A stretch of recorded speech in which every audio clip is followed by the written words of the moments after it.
waan akkanaa afaan keetirraa oo dhagahu tarii waltajjii uummataa ka'an hin dhagahin ka'ati qofti dhageette irratti yookaan obbo Baqqalaan yookaan obbo Jawaar waboon haa hukkatu jedhanii dubbatanii yoo jiraatan hin beeku. Awurooppaatti hin dubbanne waltajjii an dhagaye Ameerikaatti illee waboon haa hiikkatu waan jedhu dubbanne. Kan nu dhageenye nagaya nu barbaachisaa. Kan nu gaafanne waltajjiin san irratti kan ani argame Osloo dhufan kan haasaan dhimma Oromooti biyya ani keessa jiraadhu dhufan waltajjii san gubbaatti hin haasofamne kuni sumarraa hin amma dhagaye. Akka nama miidiyaa tokkotti immoo waan isaan gadi bahanii namni hin dubbanne tokko gadi bahanii gaafii godhanii dhiyeessuun burjaajii guddaa hawaasa keessatti uumuudhaan siin jedha kun. Ifama hojii boonkaara addaan siftuun barbaadne malee qabsiisa kooyyuu barbaadaan ture akka jirutti kanan barreeffadhetu jira. Ofii isaaniitti waamicha kana dabarsuu tun taane Awurooppaatti yeroo sana nama tuqu qofaadha. Awurooppaa bakka kam magaalaa kam? Faransaayatti fakkaataa qabsiisa fakkaataa miti. Injiru Faransaayittis hin jenne, Jarmanittis hin jenne, Oslootis hin jenne, asittis hin jenne. Waboon haa hiikkatu hin jenne jarri. Kana dhibbarraa dhibbaan jala muree sitti hima. Waltajjii kamirrattuu maqaa waboo jedhaniitu maqaan dho'ine. Ijoollee san yeroo dubbatanuu eeggachaa dubbatan. Obbo Baqqalaan iyyuu biyya kanatti yoo dubbatu barbaachisaa ta'e nuu itti makamnaadha kan isaan jedhan malee waboon haa hiikkatu kan jedhamu afaan Jawaar irraa hin baane afaan obbo Baqqala irraa hin baane. Kuni burjaajessaa guddaa uummata Oromoo adda qooduuf qabsoo Oromoo laaffisuuf gargaarsa uummanni Oromoo amma waboof gochaa jiru balleessu gadi xiqqeessu gaafii ka'e malee gaafii qulqulluu natti fakkaatu. Ragaa kee qabatamaan fidi. Waltajjii natti fakkaata wanti qabatamaan amma jecha kana situ fidi. Jechaan baasofnu kun uummata Oromootti faca'aa jira. Laayiviidha jettee jirta. Waltajjii kanarratti jettee akka gaazexeessaa tokkotti fiduuti sirra jira malee jettee waltajjii irratti fiddee akka na gaafattu hin barbaadu. Qabsiisa qabsiisa hedduu waan qabu keessa na jala hodhame malee baala gaafii dhumti keetu maal sana ilaala ture miti atuuba hin jenneen isaan gaafiin kiyyallee sanin ilaallatu. Gaafiin kiyya nagaan karaa Itoophiyaa keessatti dhufuu hin danda'u isin nagaa jettu. Mootummaan kun hin jigaa. Mootummaan kun yoo jige maal nu miidhaan bayyuu du'aa jirraa faayidaa nuun qabu jigee jiraate faayidaa nuun qabu jedheen amana ani akka Muktaaritti kan nu baasu waraana qawweedha jedheen amana jedheen gaafadhe malee waboon haa diigamu jarrillee hin jenne gaafiin ani gaafadhelleen deebiin ani argadhelleen karaan isaan nu baasa jedhaniin isaan akka yaada isaaniitti Oromoo kanatu baasa. Uummata Oromoo kana baasa. Itoophiyaan hin diigamti. Mootummaan kun hin diigamaa. Yoo diigame uummata keenyatu miidhama kan jedhu gaafiin dubbiin achirra dubbatan. Gaafiin ani gaafadhe immoo irra deebiin Itoophiyaan tuni yoo diigamtee ta'e yoo jiraatte rakkoon nuti argannu maaltu nurra ga'a? Duuti nurra jira. Du'aa jirra. Dhumaa jirra.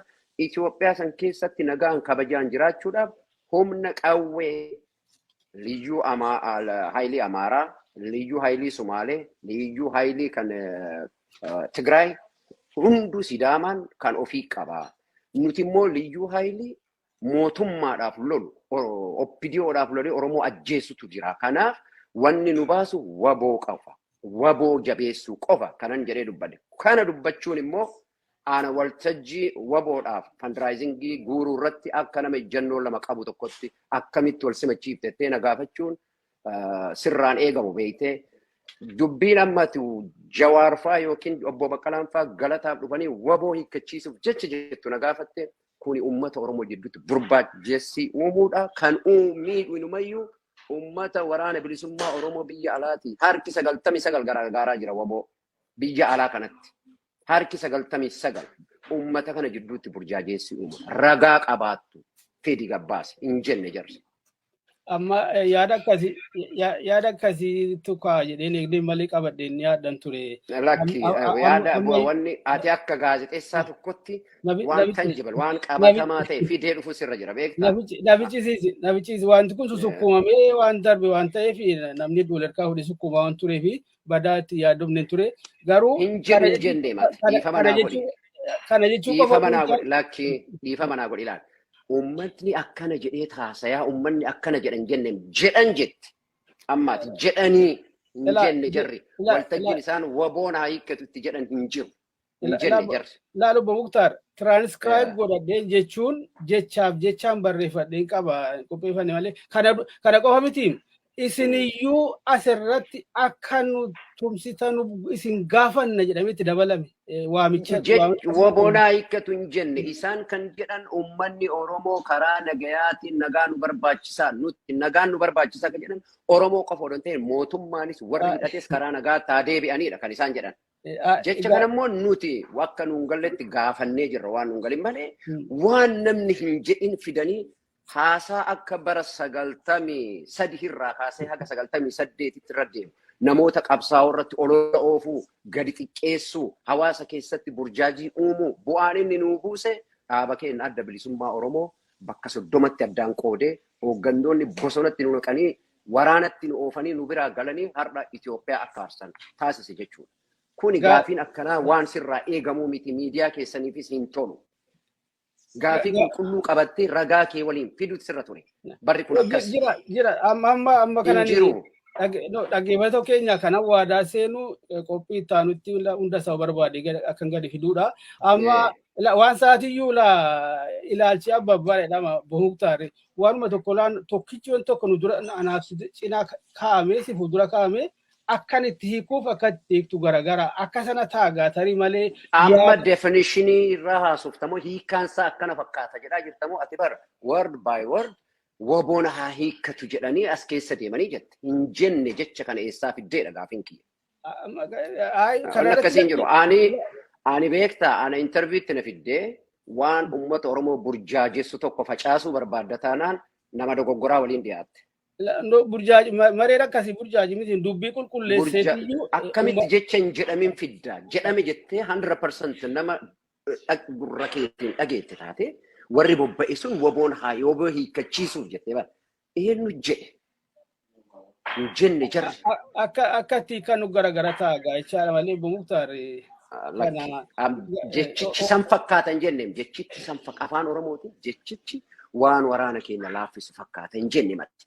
Jedhan jette hin jedhamne kuni wanna akkanaa Oromoo adda diiga nurraa dhaaba kuni Oromoo adda diiga qabsoo kamiidhummoo ummata keenya yaada tokko ta'ee sitti mee bara harki 99 waraana bilisummaa Oromoo deeggara biyya alaa kanatti keessattuu qeerroon warri durii kuni jechuudha odoon ta'in qeerroon jenereeshinii ammaa kun kanaaf wanna akkanaa yoo uumtan yoo haasofne ummata Oromoo adda wanta hin jedhamin wanta waltajjii tokko irratti hin dubbatin. Kana gurri kee dhagaye akkamitti wayita obbo Baqqalaan yoo dhibe nuyi itti makamnaan kun sitti dhaga'amu. Obbo Baqqalaan achuun jiran obbo Baqqalaan hin jiran yeroo sana. Maaliif wanti Jawaar dubbate callaan kophaatti as bahuu danda'e? Obbo Jawaar hin jedhin. Waan isaa yoo keessaa deemne ilaalle obbo Baqqalaan waltajjii kamirrattiyyuu yaada kana akka mormuu. Jawaar illee hin jenne obbo Baqqalaa fi Jawaar nama tokko amma nama atakaroo nama lamaan goonu. Itti fuftataanaan gaafii kee ittaan itti fufi. Gaafii kee ammaatiif garuu deebiin kiyya hin jedhamne Jawaar waboon haa hiikkatu hin jenne. Gaarii haa ta'u maamti asirratti yaada tokkotti sii dabala kanarratti akka gorsaatti siifuu akka gaazexeessaatti miidiyaa keessaniif illee. Namoota qabsaa'ota adda baasanii attaak gochuu gadi xiqqeessuu maqaa isaanii xureessuu yaaluun wanni nuu fide hin jiru bu'aan isaa maaltu ta'e? Qaacaa, Shanee, Ibsoo, waggaa meeqa Dr. Mararaa irratti duulame? Ibsoo, maali Oromiyaadhaaf qabsaa'uudhaaf namni laayisensii namaa kennu hin jiru. Kana jara muleessitti. Itti aansee akka miidiyaatti waan nama araarsu, waan saba itichu, waan karaatti namatti fiduu irratti yaadu. Wayita gaafattan immoo ragaa qabatamaa jettee barri dhagahan jenereeshiniin kun jenereeshinii jettee dhaga'u miti. Waraanni bilisummaa Oromoo har'a laayivii viidiyoo waraabaa waraana lolu qabna miti amma. Wanni nama soban hin jiru. Bakka natti lolame dirree daaroo billiqaa dirree qunnii wanni jedhan hin jiru amma. Bakki waraanni bilisummaa Oromoo irraa lolu waraana sadarkaa haganatti jabaate ummata qabnu informeeshina gahaa waan hundaa qabna barri bara teknooloojiiti. Wanti waltajjii irratti Jawaar dubbate martinuu waraabamee jira. Ijjannoo isaati yaada isaati biyyi tun yoo kufte nurratti kufti jenne ani immoo kufuun isiillee jiraachuun isiillee nun fayyaduu homaa duuti keenya itti kufee jira kanaaf kan nu baasu waraana keenya waboodha jedheen itti deebise. Kanaaf waan kanarratti hojjedha.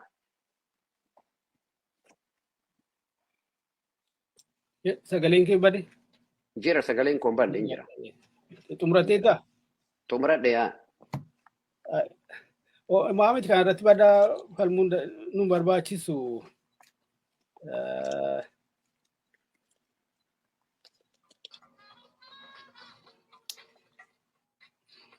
Waan tokkoon sila gadi baachuu barbaadeen ture.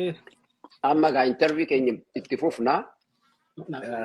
Waan ittiin qophaa'in amma fiduun hin danda'amu beektaa? Gaarii lakkii maamiti kun otoo dubbannu immoo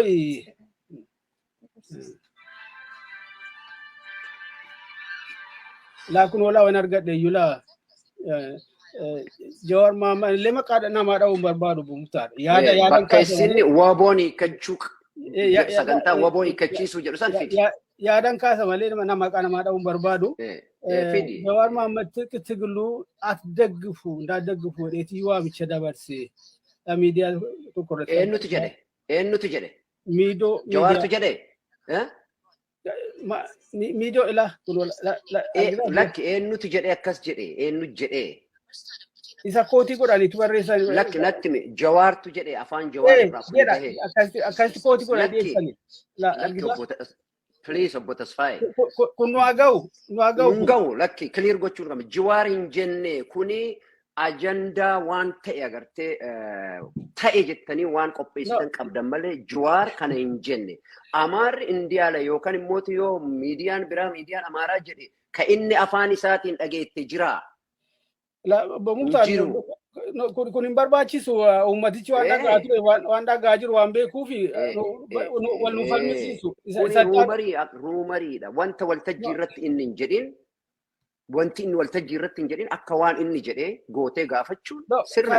Kana uummataa dhiina Muktaar homaa miti uummatichi waan dhagaa waan tureef dhagaa waan jiruufi isaa malee tokkoffaan maqaa namaa dha'uu hin barbaadu yaada kaafne yaada falmila malee maqaa namaa miti. Lakki kuni jara jennaan jarri as keessa deeman warra kaafaa ootii obbo Baqqalaatii fi Jawaar kuni adiidha eenyu wanni maqaa dha'uu maaliin hin jiru beektaa? Kuni adiidha maqaa dhooftee dubbatta waan sabaa dubbannaa nu galcheennaan dubbannaa miti. Kaafne dubbanna. Wanni nama sodaachisu hin jiru. Maqaa dha'uudhaanis wanni sodaan hin jiru.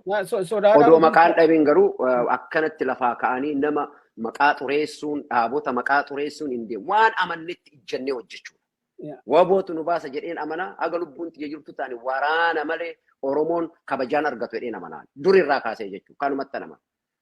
Gaafin kee garuu akkamitti lama wal simsiistee jettee anayyuu uummata keessatti akka waan namaan ijjannoo lama qabu tokkotti na dhiyeessuu barbaadde. Which is wrong. Maal si qofa miti yookaan walgahii kana. Kuni sirrii miti. Nama agartee. Bakka akkasii immoo sababa adda addaatiif dhaqxaa maaltu jedhama. Lakki waltajjii Oromooti. Ani beektee Oromoota kumaatama biyya Awurooppaa fi Ameerikaa jiran gaafa obbo Baqqalaa fi Jawaarillee biyya kana deeman. Guruppii mana galee mana hamatu san keessa hin jiru. Ani nama akkasiiti miti. Uumama akkasiillee hin qabu. Akkasitti sin dhalanne akkasitti sin guddanne. Waan saba Oromoo abbaan fedhe yoo dubbate dhaqeen sirrii miti jedhee itti hima. Wanti sirrii hin ta'in. Abiyyuu gaafa dhufe dhageetta. Abiyyuu gaafa dhufe fuuldura dhaabbadhee nama itti hima. Isa deeggaree odoo hin ta'in. Wayita Oromoon hunduu harka jala dha'u jechuudha. Aana tokkichatu dhaabbate sirrii miti jedhee itti hima. Kuni akkamitti lamaan wal simsiifte nan jechuudha. Waboo ofiisorii guuruu dhufte Jawaariinis immoo deeggartee which is wrong kuni agartee joornaalistii yookiin nama gaazexeessaa ofiin jedhurraa hin eegamu aadaa akkasii dhaabaa. Aadaa kanaan qabsoo Oromoo biyya alaa kanatti akka diigamnu nu gootan dhaabaa warri isin joornaalistii ofiin jettan baabsan kun isin bira jira. VOA keessa jira. Takka takkaan ragaadhaan himuu dandeenye. Tumsuu nama tokko tuuluu wayita jaarmiyaan wal lole wayita jaarmiyaan namni hawaasni wal lole. Karaa inni irratti araaramu irratti barbaadu waan tokko keessaa bute waan miidiyaan Amaaraa abjuu isaa haasa'e fiddee Jawaartu jedhe jettee waan warra jookaan warra Baqqalaatu jettee akkasitti nama amansiisuuf yaalu tarii nama dogoggoraa waliin dhiyaate. Obbo Muktaar kana irratti nama amansiisuudhaan nama uummatichi waan dhaga'e isatiyyuu alanfatee analyze godhatee isatu murteeffata malee. Murteeffatee namni dirqiitti nama amansiisu. Kun asumaan kana dhaabatu yaada ta'anutti dabarraa Awurooppaan egaa keessa jiraata. Tumeeta Noorween jiraata. Biyyoonni Awurooppaa kun immoo xixiqqaadha uti jechuun walitti dhiyoo jirtu wal keessa adeemtu jedhan amanaa akkas naannoo keenya kanallee walirraan fagaatu. As immoo torban lama keessa jirtan itti fakkaata. Erga gara Ameerikaa kaabaa kana dhuftee asittis walgahii garaagaraa irratti iventii garaagaraa irrattis hirmaachaa turte si kaaseera tumsa obbo irrattis waltajjii irra teessee turte. Sanaan achitti egaa bakka garaagaraatti namoota wajjinis wal argita interaakti gochaa jirta. Haala akkasii kana keessatti waanuma amma adeemaa jiru egaa wanni dhoksuu hin dandeenye xiqqoo ishee burjaajiin hin jira namni yaadni harka wal dha'uun hin jira. Sana tasgabbeessuu irratti malaa kan waan jedharu waan otuu waan hunda immoo marree immoo adeemuun nun baaftu ifatti walii calallee walii agarsiisaa adeemuutu gaariidha kan jedhuudhaan kuni. Turtii kana keessatti waanuma argaa fi dhagaa turte keessaa kan si gammachiise maali kan si gaddisiise jira kan abdii si tore maali kan immoo yaaduu keessa galche jira meeshee kana irratti immoo yaada kee. Kuni agartee ani amma wanni abdii na kutachise tokkollee hin jiru baay'ee na gammachiisa. Ani biyya kana yeroo hunda dhufa waggaadhaan dhufa. Amma biyya alaa kanatti uummatni Oromoo diiyaasporaan kun akka itti jiru sagantaa kanarratti qofatti miti kan hin beeku. Waan hedduu waliin hojjechaa jirra biyya alaa kanatti wal quba qabnaa. Uummanni Oromoo Oromiyaaf saba isaatiif waan barbaachisu karaa nu baasu jennee hundi keenyaa karaa itti amannuun sochoonu. Akka duratti sitti irra jireessi siin jedha. Irra jireessi namaa keessattuu dhaloonni qubee hedduun namaa karaan nu baasu karaa waboo qofa jedhee waraana bilisummaa Oromoo gargaaraa jira. Kuni abdii guddaa namatti hora.